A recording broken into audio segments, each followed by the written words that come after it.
What's up everyone, how are you all doing? I hope you guys are doing well. We're going to be taking a look at another iPhone today, and I'm trying to go switch on and off between iPhones and Android so I can kind of give a little bit of a break in between. And this time we're talking about none other than the iPhone XS, one of my it's like probably one of the most average iPhones that ever came out. However, obviously, this phone is only a little bit over a year old, so this thing is 100% still worth it. But I kind of want to talk about the future of this phone, how it's going to hold up in 2020, and how it kind of compares to the iPhone 11s and even the iPhone 12s that are going to be coming out later on this year. And should you wait for the iPhone 12s or should you just go get it now? Now, the iPhone XS did come out in 2018 in September, so like I stated, a little bit over a year old. It's like a year and a half, but it's not even that old. This design is going to be recycled probably for another version or two before they remove the notch. Some people are saying they're removing the notch this year, but I don't really think so. On the front, we have a 5.8-inch Super Retina OLED display. That resolution is 1125 by 2436, and this panel is one of obviously the better iPhone panels that are released. The iPhone XS Max might be a little bit better, but even with the iPhone 12s that are coming out and the iPhone 11s and 11 Pros, I saw very little differences between that screen and this one. So the iPhone XS still has a very, very good screen. One awesome thing and one really good thing talking about the future of the iPhone XS is that if we look at the predecessor of the iPhone XS, which is the iPhone X, every time I look at that phone in the used market, because it is like 3 years old, the iPhone X, there's like very little burn-in on those displays. Very little every single time I look at it, which is really, really good. So that means since the iPhone XS pretty much uses the same type of technology, you can expect not to have as much burn-in on the iPhone XS as you might have on like a Galaxy S9 or something like that came out the same year. So that is super important to note. All my Galaxy S series and all my OLED Android phones have burn-in for the most part. The iPhone XS, however, does not have any burn-in, which is a really good thing. On the bottom, a lightning port, no headphone jack, but that's expected. On the back, a glass back, which is like really nice. I like this glass pack, and a dual camera setup, which is cool. I'm glad that we have a dual camera setup and not a single camera setup. That really future-proofed this phone a lot. And in terms of the outside, it still feels like a very premium phone. Like I stated, the new iPhones that are coming out are pretty much going to be using the same type of design. We're going to be having probably a notch, the same type of size for this phone as well. But most probably we've had reports that they're going to slim it down to a 5.4-inch panel. But either or, this size panel and this size phone is still very good, and I like this one a lot. It does have IP68 dust and water resistance, which is really cool. We haven't really seen anything go above that yet, so you can go up to 2 meters of water for 30 minutes, which is awesome. There's True Tone on the display. This is the last iPhone, technically speaking, that Apple made that has Force Touch, which really nobody talks about. And I guess nobody really cares anymore either, but if you like that Force Touch and that 3D touch, this phone is equipped with that, which is awesome. So that pretty much covers it up in terms of the outside. Now let's go ahead and hit on the software. This thing was released with iOS 12, which was actually a very good version of iOS. I like this one a lot. You are able to get iOS 13.3 on it currently, and it's going to be getting many, many more versions of software. It's not stopping anytime soon.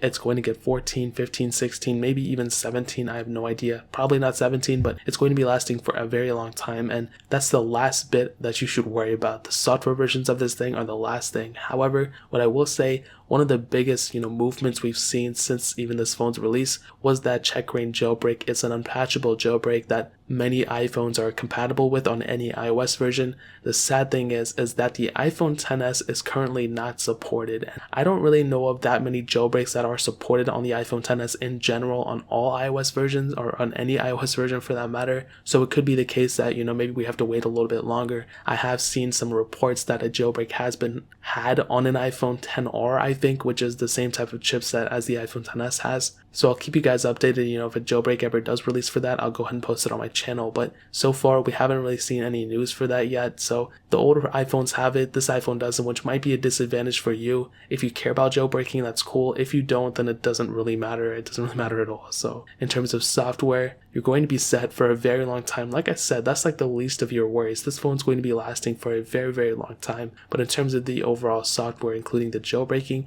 I don't know when the next jailbreak is going to be out for this thing, or if a jailbreak for the checkra jailbreak will be released for the iPhone XS. So that pretty much covers it up in terms of the software. Let's go ahead and move on to the performance side of things.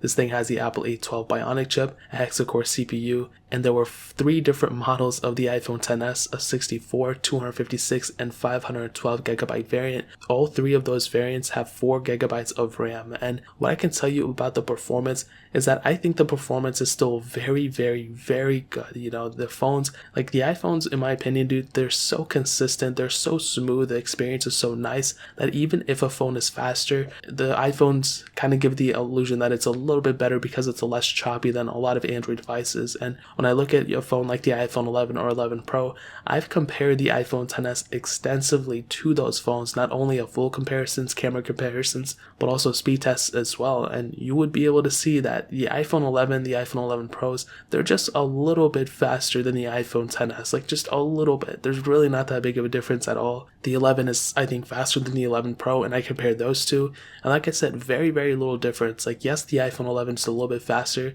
but I think there were some cases where the iPhone XS was faster too. So if you're trying to figure out which iPhone you want to get based off speed, I wouldn't necessarily look at the newest iPhones and the latest, iPhones 11s and 11 Pro Maxes and get those specifically for the speed. There's some other reasons you should pick those up, but in terms of the speed and performance, the iPhone XS is still very, very good. When you're doing basic tasks, obviously it's going to be fine, but even when you get into the heavier managing tasks, like heavy intensive gaming, or super huge apps that need to sync up all the time, like Snapchat or Instagram or whatever, you're not going to be feeling like you have a slow phone at all. This phone is still completely capable. And another huge advantage for the iPhone XS, which is more so of a problem for the 11 and 11 Pro, is the RAM management in those devices. So for some reason, the latest iPhone 11, 11 Pro, and 11 Pro Maxes have some type of issue with their RAM management. So they have the same amount of RAM as the iPhone XS. However, when I would go back and load up the apps in the background between both of them in my speed test, you would see that the XS actually was able to load those apps better and faster and keep those apps in the background more often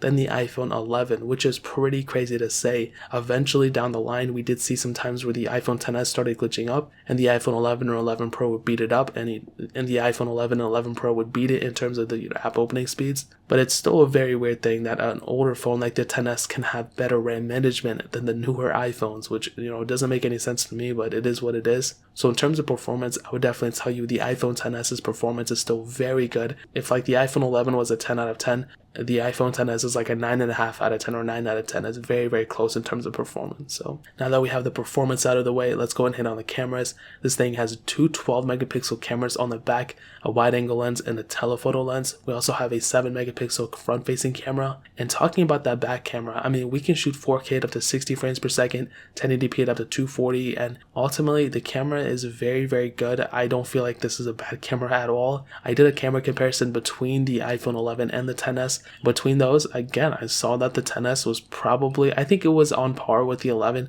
There were some cases where the 11 was overall a little bit better, but it's a very close camera sets. They're very, very close. The cool thing about this phone is that it does have a dual camera setup. So as long as, I would say for the next 2 years or so, as long as you have at least 2 cameras on the back of your phone, you'll be set. And what I mean by that is as long as you have a wide angle lens and at least like an ultra wide or a telephoto lens, I think you'll be okay. It'd be best to have, a telephoto and an ultra wide, but you're kind of still okay with just a telephoto lens. There's still a lot of cool things you can do with that lens. You have portrait mode on this phone. You have so many different cool little things. And I think for a majority of people, they just want to be able to take a photo and not have to mess with the settings and just move on with their life. And this camera is still very good. The colors are still great.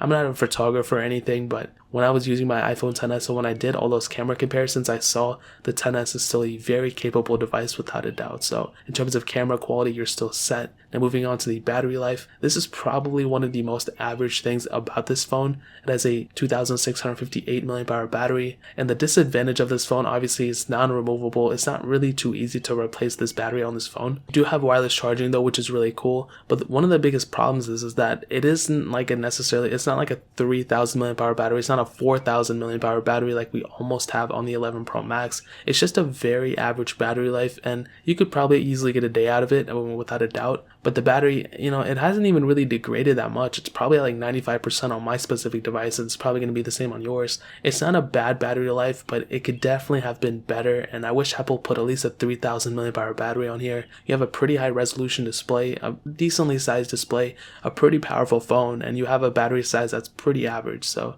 battery life is definitely one of the most average things about this phone. It's not bad, it's not great, it's like right in the middle. So to kind of sum up this whole entire comparison and to answer the question, is the iPhone XS still worth it in 2020? I already answered in the beginning of this video. Yes, 100% it's still completely worth it. You can't even buy it brand new anymore, which is the sad thing. So the only way to go about it is buying it on like eBay or one of these other websites. The cheapest way to get it is probably eBay. If I had to say it for a base model iPhone XS, I probably wouldn't pay over $600 for it.